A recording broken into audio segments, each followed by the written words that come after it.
Hello, this is Timothy Tripp. Today I'm going to explain how I would teach an 8th grade English language arts lesson on poetry, specifically Robert Frost's poem, The Road Not Taken.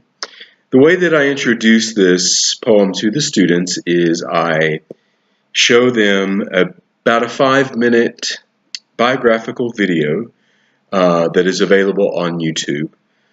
So they'll have a basic understanding of who Robert Frost is, when he lived, what his social life was like, his family, his struggle to become a poet, his eventual move to England where he became a respected poet, and then his return to the United States. I want the students to understand the time in which he wrote this poem. I also want them to know where he lived, which was New England, because New England has very different colors than the desert, high desert here on the Navajo Reservation.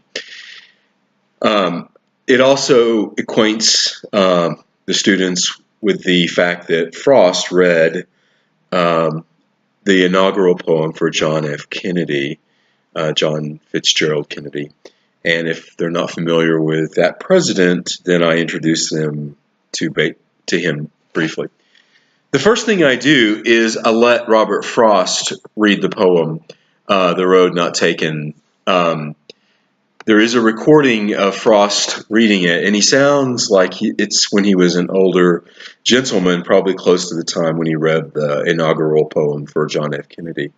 And I provide the students with a printed black and white copy of the poem. It's 4 stanzas, so they can read along as they listen to Robert Frost read the poem.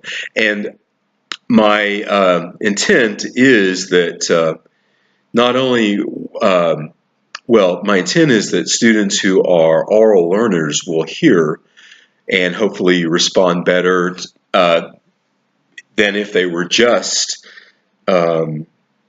reading the black and white text. I also acquaint my students with the theory that poetry, especially poetry, has to be heard. It can't just be read quietly, although that is one of the great benefits of great poetry. Poetry is not completely experienced in its profound art form if you don't listen to it as well. So after they listen to Robert Frost read the poem, I have them summarize what they think the main idea of each stanza is, and there are 4 stanzas. At some point I have passed out 11 by 17 cream colored or off-white colored construction paper and colored pencils and crayons, and this is my attempt to help differentiate my lesson. And I provide instructions for the students to fold that in quarters. They fold it lengthwise, and then they fold it from top to bottom. So they have 4 basically, they have 4 8.5 by 11 drawing square rectangles, and each one of those rectangles, of course, I want them to then draw the main idea of each stanza. So the upper left rectangle is for stanza 1, and I tell them to go across from left to right and then top to bottom, just as we read in the United States. So the rectangle on the right is the top right is where they draw the image for the second stanza. So I'm giving the kinesthetic and learners an opportunity to fold the paper. I'm also giving the kinesthetic learners an opportunity to use their hands, and this uses the visual part of their brain is a different part of the brain than language. So it's I tell them that they have a better chance of experiencing a more fully established literary analysis, and they'll have a better chance of remembering it because they're using more than one part of the brain. The next thing that I do when they finish that, and that takes quite a bit of time, is I have about 5 students in the class who would volunteer to do this come up and talk about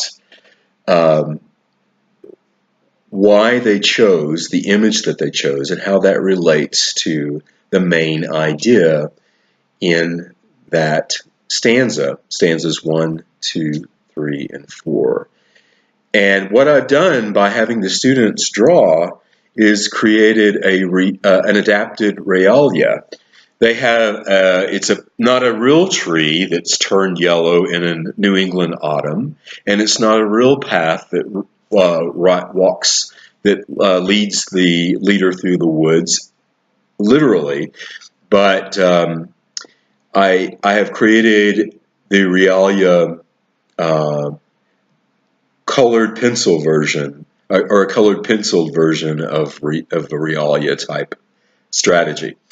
And the students, many of the students I had are very artistically talented and created beautifully drawn images. And so, and the reason that I have the students come up and talk about why they chose the image that they chose and how that for them is interpreting the main idea of the poem is this facilitates the classroom-wide discussion that you cannot have, that you have to have in order to completely understand a piece of literature. One of the great joys of my own experiences in studying literature in my classes was that I knew that we would bounce ideas, the students would bounce ideas off of each other.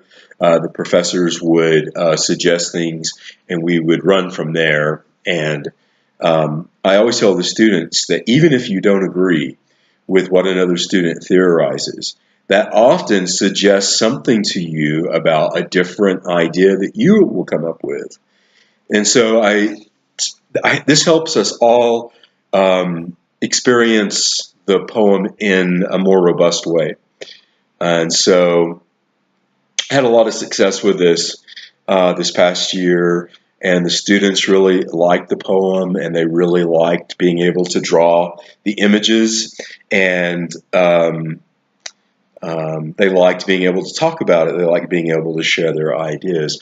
Oh, and I'll back up a minute. Sorry, I'm jumping around. But when I have them figure out the main ideas, they work in their groups, of their table work groups. So there's typically 3 or 4 students in each of those table work groups. So even at that point, they are beginning to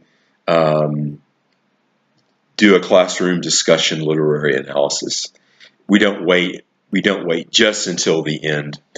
And one of the things I do to help facilitate that also is to encourage people who have come up with something different to come before the class and talk about what they drew and how they understood the poem. Because I tell them that this is a humanities class. English literature is a part of the humanities, and there's not always one right answer that you have to bubble in on it, like as on a standardized test. And so